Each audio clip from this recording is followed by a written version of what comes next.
Hello everyone, welcome back to my channel. If it's your first time joining, welcome. Don't forget to subscribe, and if you're a returning viewer, thank you so much for always supporting.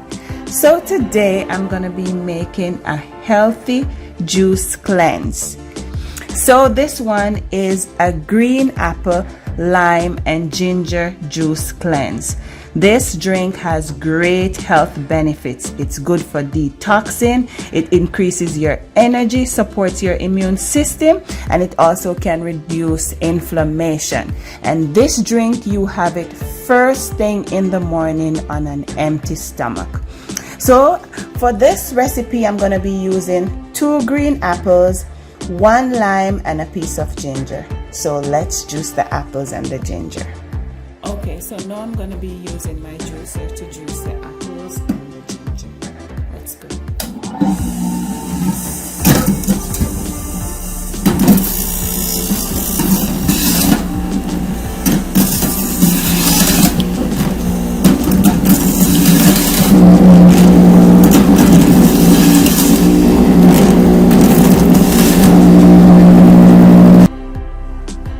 And there you have it, guys. Green apple, lime and ginger juice cleanse.